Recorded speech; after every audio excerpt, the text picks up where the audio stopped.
But people knew the action you took against Sinclair Leacock and Jen Eustace and others who were in Vinlec after you came to office. They were hung out to dry. And we remember in particular the issue of Crick. And we here are just another look in the first list of employees who were given their marching orders in Vinlec. We had Crick's name. And then when the list came out from government officially, Crick's name wasn't there. And we said, on just another look, that's very strange because we are sure Crick was in the first list. You wanted to know how we know he was in the first list. But we learned subsequently that Elson Crick, his brother, may have made comments to suggest that he may have had something to do with his brother's name remaining on, not being removed from the list. And his brother was saddened at the thought that he who was part of a team at Vinlec that was successful, among the most successful ever at the institution, could have been at one stage on the list but then removed from the list. Happily, Crick was able to get himself a job at CARICOM. And he left his brother there trying to figure out, well, what did I do? What did I do? But these things have to be told. And I'm sure Crick the Younger will say that anywhere, at any time, fearlessly, because he understood the process. So we know how leadership changed within Vinlec. So why are you now appearing to hang Vinlec leadership out to dry? And that is why several attempts to contact Crick, to contact Tony Myers, had Tony Myers saying, I will not comment on that. I will not comment on that. But that is what happens when you control the jobs too. And those who are politically appointed,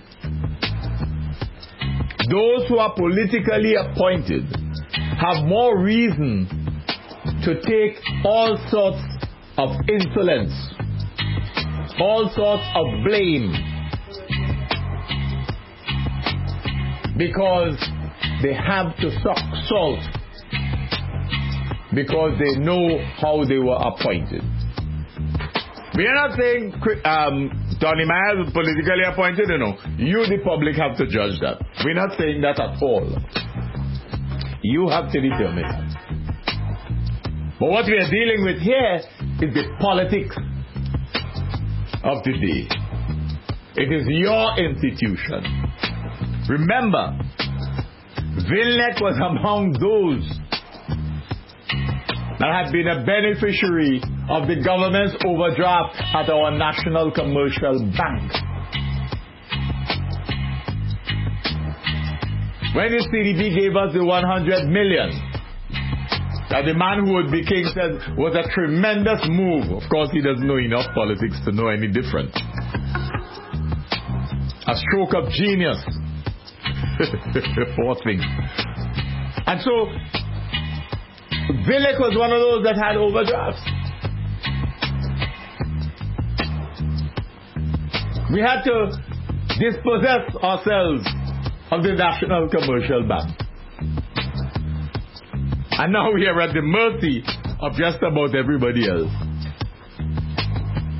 Remember Vincenzo was supposed to get a whole set of stocks in Bankers and Vincent and the Grenadines when we had the situation with the solutions, you know. And what happened then? And what is happening now with Bankers and Vincent and the Grenadines? We're not hearing the Minister of Finance explaining to us exactly what is happening with Scotiabank that's gone, and we now have Republic Bank of Trinidad and Tobago. What is happening with RBTT that is changing hands? What exactly is happening with Bankers and Vincent and the Grenadines? You have to wait until Papa deems it necessary to expose or explain all of these things. Either Papa or his son. Makes no difference. It's all the same. Same khaki pants. Yeah? Same style of presentation. Same political mamagism. Same political benevolence. But the same way that Georgetown is being transformed, the same way Calico is being transformed. Ask the other ministers of government what happened to their respective constituencies. Apparently, it's only when you get Minister of Finance that your particular constituency could see the beneficiaries of all these things, and suddenly all big investments and so on coming in one direction. What an amazing way to run a country. What an amazing way to run a country. Yeah?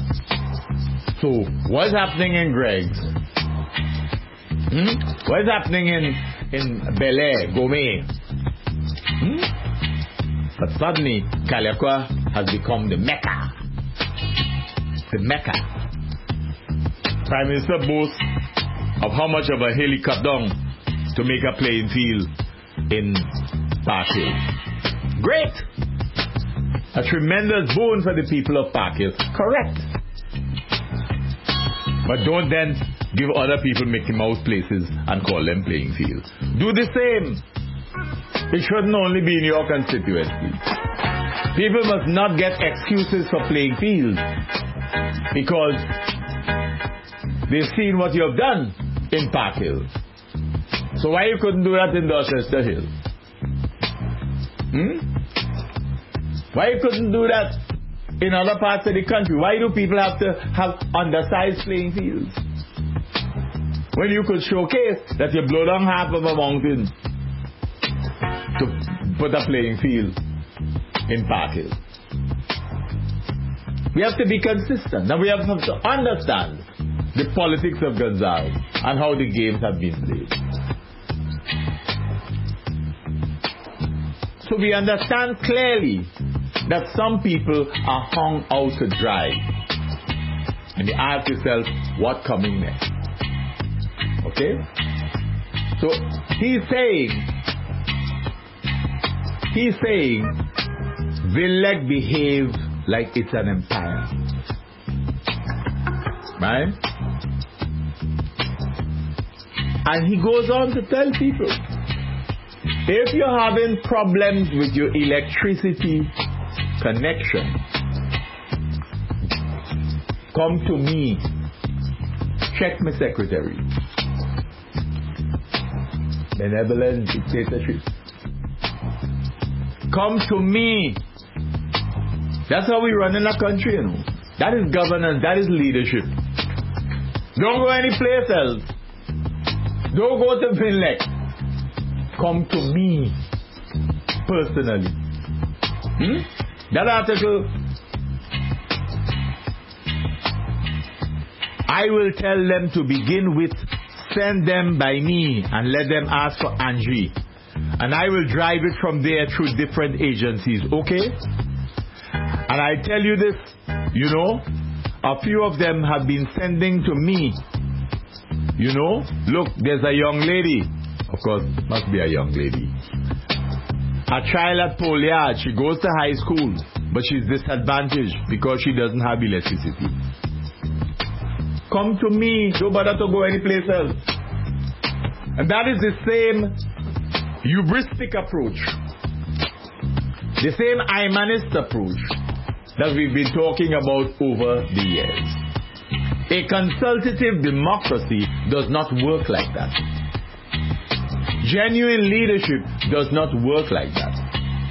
If after 20 years in office, Mr. Prime Minister, you are saying to the nation that if you have problems with electricity, call my secretary and I will deal with it.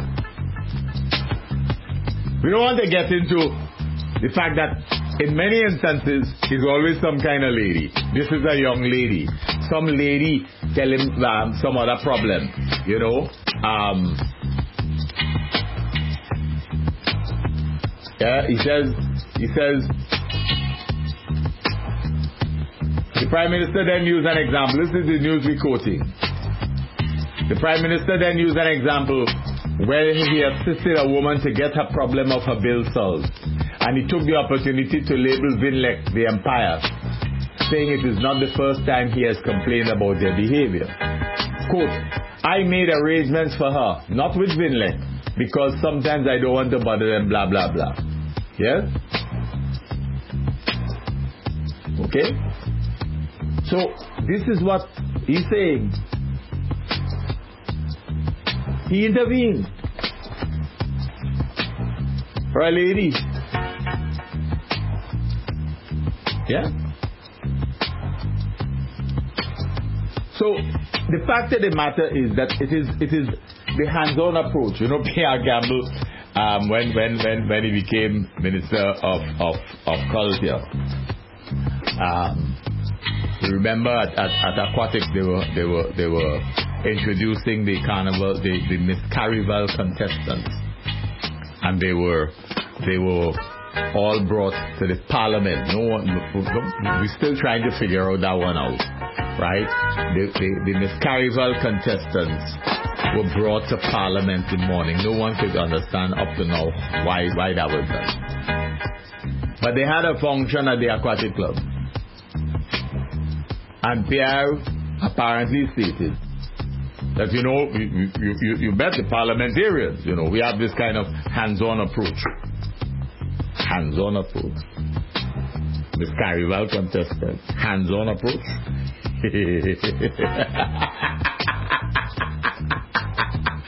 You remember that when Gonzalez introduced what we call the Grenadine tax, the $1. Cummins and others went to protest. You remember that? The Grenadine people protested. Embarrassed to the core by the unsavory practice, he had to withdraw the Grenadine tax, as we call it. But he didn't do it because of the protest, you know. He didn't do it because of unreasonableness. He did it because some nondescript old lady called him and tell him to move it. It's almost always a lady. Check it out. It's almost always a lady. Yeah? Almost always a lady. And that is why it was so offensive for him to talk about intention men and loving to box women. Yeah? It's interesting, you know. Because sometimes you have to be sure that you're saying what they say for truth. Because you have to be very careful. The newspaper, page 5 of the newspaper dated Friday 22nd May 2020. It says, Gonzalez's love book joke jolts memory of diplomatic fight.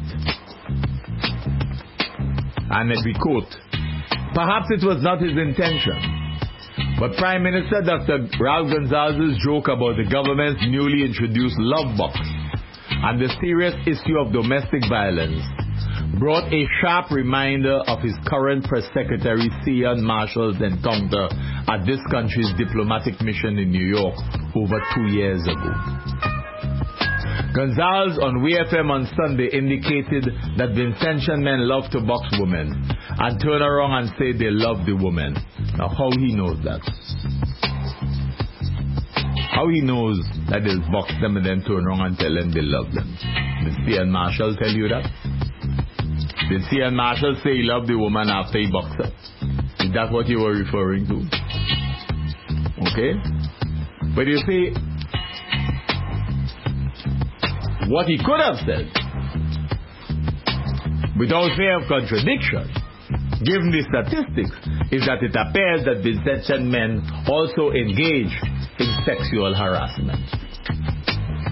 What he could have said, given the statistics in the nation's court, is that Vincentian men apparently engaged in rape. The statistics are there. Not just domestic violence, Doc. It includes rape. And you could have said that with ease. And you could also have talked about sexual harassment. Yeah? When you're dealing with these issues, deal with them comprehensively. Don't just throw little things here and there so that people not sure what is happening. And you see, there's the issue of how we approach things, you know. Because it is an election year. And so they want to make sure that they are on every medium as often as is possible. And perhaps that's the reason Essential Marshall ended up on Hot FM the other morning. We don't know who sent him. We don't know who sent him. But one would imagine that the comments that were made some time ago about Too Cool Chris may cause enough problems that the Prime Minister himself may not want to go back on that medium. But it brings back memories of him saying at one point, if you're Jackson, that sometimes you have to get into the gutter with them. So he knows exactly what he meant by that comment then.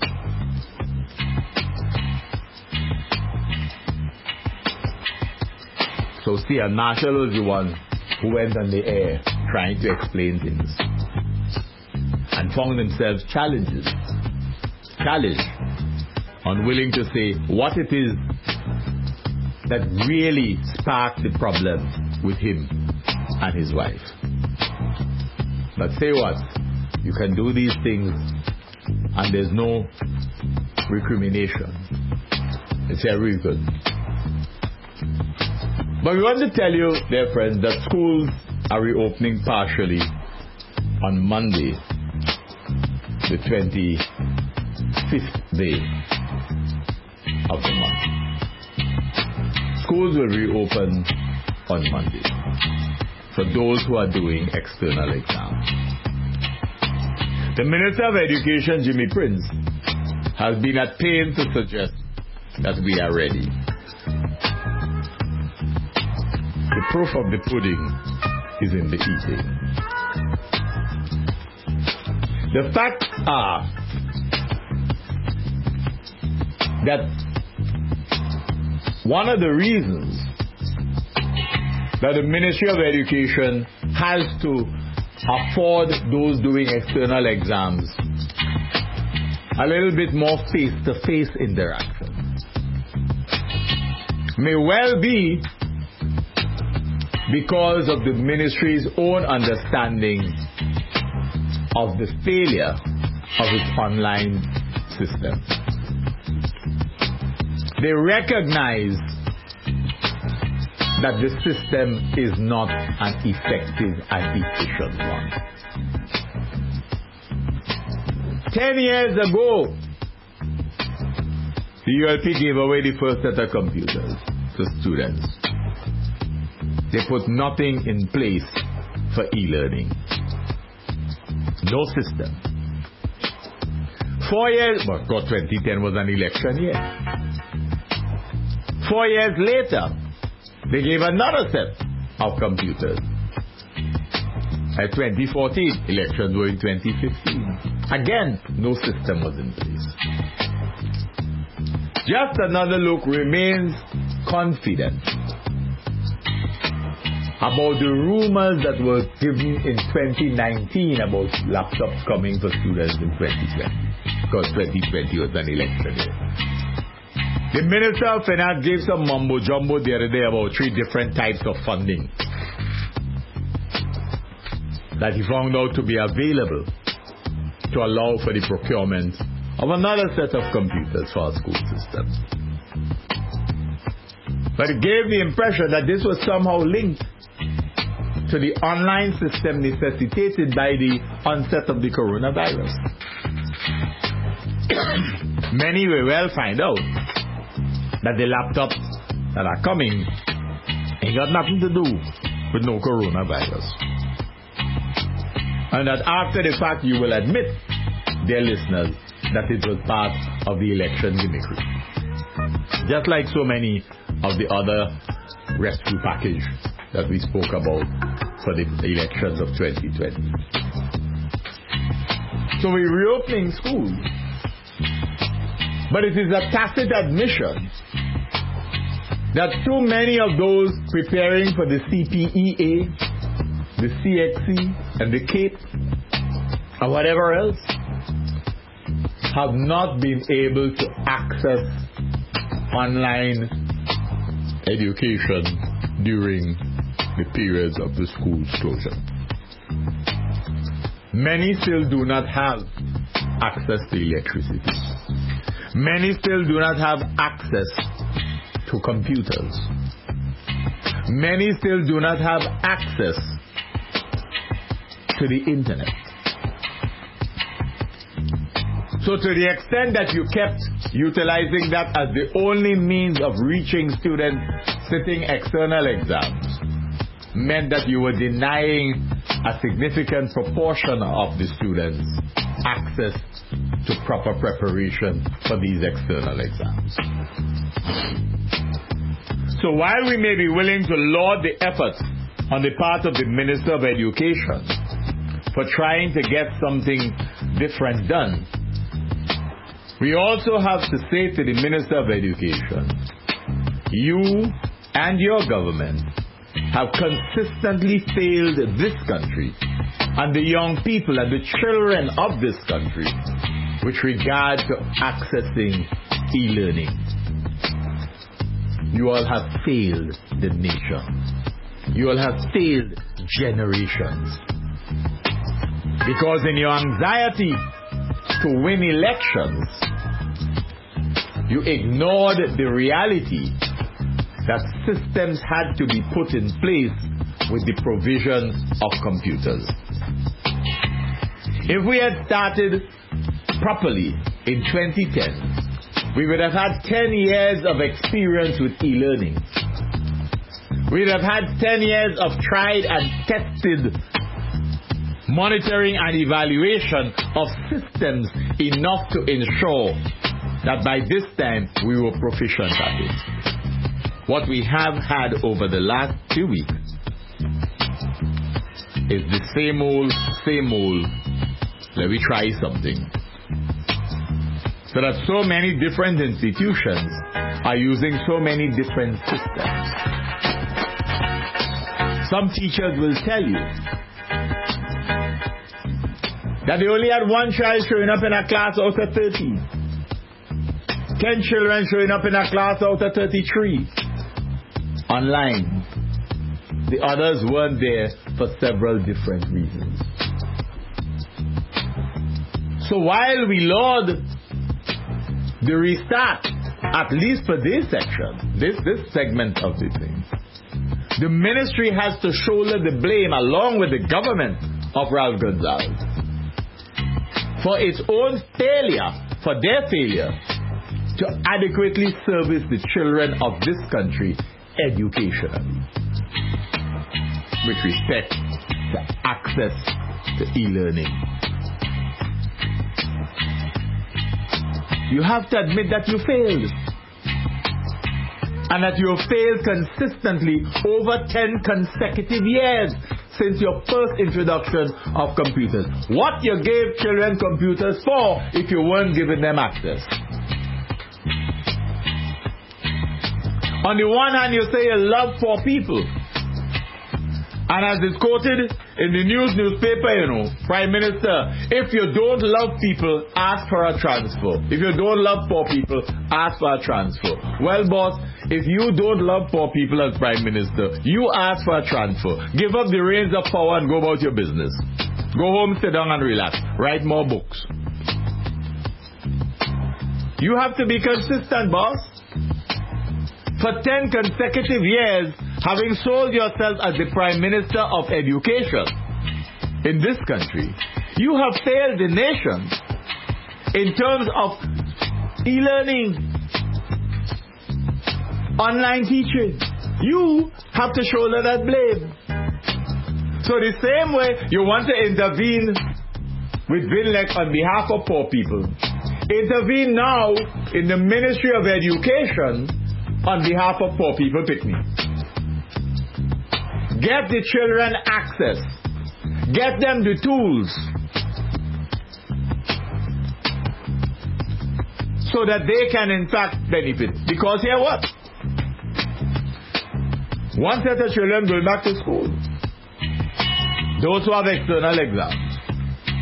But those who are at home and continue to be at home for God knows how long, for the rest of the academic year maybe, what are they going to do? Because many of them still have the same limitations, particularly at the primary school level. So what is going to happen to them? And come September, what you tell them? Stay down because you didn't do enough? Or we put them up because we say, well, we recognize we did something wrong, but we have to send you up anyway. But nonetheless, you're ill-prepared for the new form you're going to. Who is doing that evaluation? Who is doing that evaluation? So we have a situation where the government has clearly failed the poor people of this country. Because you have always placed emphasis on education and the value of education. But clearly, the education system remains biased in favor of those who have resources, in those who have access. So yes, you build more schools, but you have not met that fundamental challenge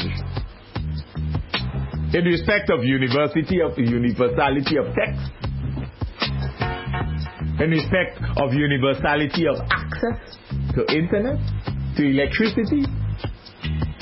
So all the poverty alleviation programs that you've had, how is it, after all these years, we have so many children at primary and secondary school level who still don't have access to electricity and who don't have access to internet? How is it possible? And you are the education prime minister. How is that possible? But you're prepared to beat up on VINLEC. In opposition, you said to the nation that Eustace and the NDP love to beat up on public servants. But while Tonley Myers and his team are not under the direct public service regulation, they are public servants. You may want to call a rule by any other name, it's still a rule. So who beating up on them? When you go public and try to suggest that VINLEC operating as an empire and as a government, who beating up on the leadership of VINLEC? You, boss. You're deflecting the blame. The prime in prime minister means first. You're supposed to know everything. And oftentimes you give the impression when it suits you that you know everything. Nothing happens without you knowing. You don't get into this, you don't get into that. But then every now and again we know how things will work. And now you're telling us. You're telling us so much. You told us more about the plot to kill you. In 2011, remember you take nearly 45 minutes of parliament time with some cockamamie story in the aftermath of the loss of so many of your seats, 4 of your seats at the 2010 elections. That at the estimates session in parliament, you take up about 45 minutes telling the nation about some cockamamie story about people wanting to kill you. Nobody wanted to kill you. But you gave more information that day than any police officer and any police commissioner has ever given this nation on any plot to assassinate you. But then you are the Minister of National Security, so you could say you have more information than anybody else. Well, where is the information in terms of internet access of poor people, children in this country? You know so much a thing. Where is the information on the accessibility to internet and electricity of poor people picnic across the country, such that teachers and the teachers union and the opposition party and others in the community can tell you of the failure of the Ministry of Education to be able to reach a significant proportion of poor people picnic across the country over the last several months with regard to their education. Why, after we introduced and gave out computers since 2010 and again in 2014, it is only in 2020 that we feel that we ought to fast track, as if we're building those plywood classrooms, to fast track utilization of the internet for online education of our students. Where is the mandate now? Where is the information now about what the ministry is doing to ensure that we don't fall back, but we put the system in place now so that it stands there forever? You can't want to claim your love for people and you give them a 45-pound box. That is not love, comrade. That is not love. That is political electioneering gimmickry. It got nothing to do with love. That is pure electioneering gimmickry. Look after poor people properly and don't tell them to call you. Make your systems work. Make your structures work. Anytime a prime minister has to tell the people of a nation, contact me directly if you have a problem with connection to electricity. Where is the system? Where is the system? So you tell those who want water that. You tell those who want laptop that. So everybody tell Angie, well, you're going to multiply Angie or kill Angie? How many lines do you want to have access to your office for Angie to answer every complaint that every person has? Come to you, come to Papa, come to Papa. What happens? There's no system that you have in place. Your government system does not work such that for every little thing they have to come to you directly. When you said that at the beginning of your term, people were saying, well, you know, and you gave out your phone numbers publicly to show people that you're reachable, you're the most accessible prime minister in the world. Yeah? People thought you were joking, you know, because, and many said, well, it's early days yet, it's honeymoon, like Bert Bandy says, it's honeymoon time. Give them a time to honeymoon. You will learn the real thing. But 20 years later, you're still talking the same rubbish. That people must come to you directly to resolve their issues. Then send home the ministers. If you find Tony Myers incompetent, send him home. But don't hang him out to dry like this. Don't hang out the bin leg that you know about. To hang him out like this. Put your systems to work, comrades. Get your ministers to work. Allow them to do their work. If they can't do it, fire them. And let the public know you fire them because they can't do their work. But it is ridiculous.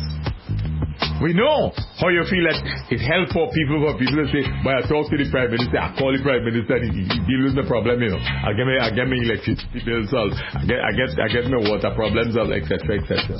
But it makes absolutely no sense. That is not leadership, command. That is benevolent dictatorship. Leadership allows the system to work. It puts in place the proper structure, It puts in place the proper people. It puts in place a monitoring and evaluation system. But if your mantra is going to be what one of your leaders said at the convention some years ago, that we must own the jobs too, then you're letting meritocracy go through the door.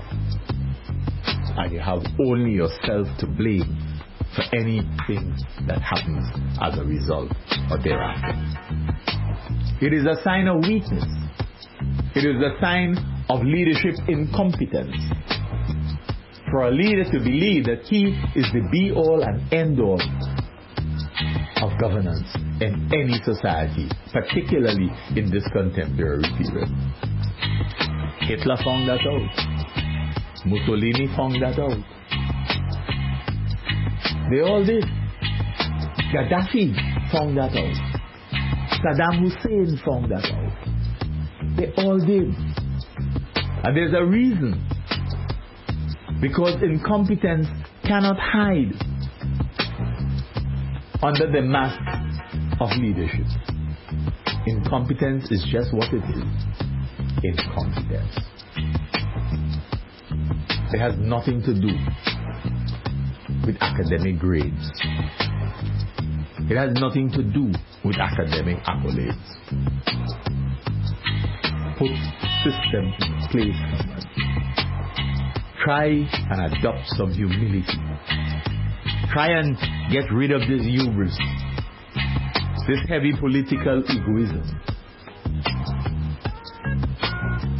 and allow the words of Bob Marley to be ever etched on your cranium.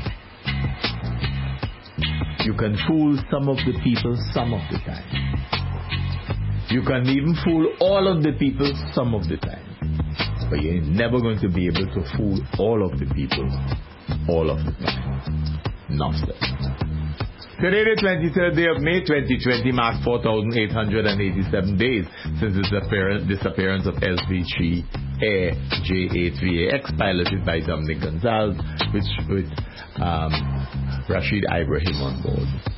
It also marks 3,577 days since Suresh Lakram, piloting J8FXY, disappeared on his way to a mercy mission. Called out from home to carry out a mercy mission to Canwans. Never reached and never found. Remind you as always of the sad case of Patricia Bowman, crushed to death in her car on her way to work on the 19th of September 2008.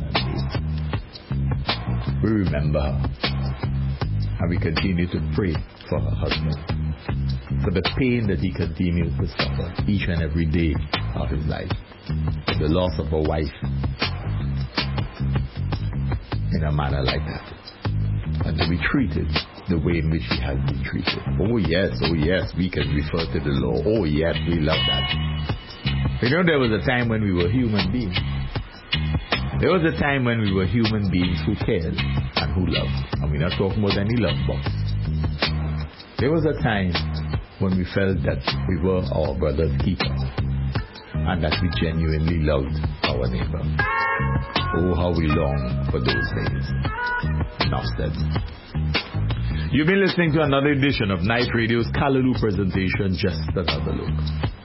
Just Another Look is an innovative, exciting, albeit decidedly provocative, and yes, certainly controversial, socio-political analysis of issues of a local, regional, and international nature. Just Another Look is heard only on Night Radio, first aired on Saturdays at 6 p.m., which repeat broadcast on Sundays at 9 p.m. Remember, catch us on the World Wide Web, www.nightradio.info. Check out our Just Another Look blog and catch us on YouTube. I am, of course, Keith Joseph. COVID-19 can be stressful for many people.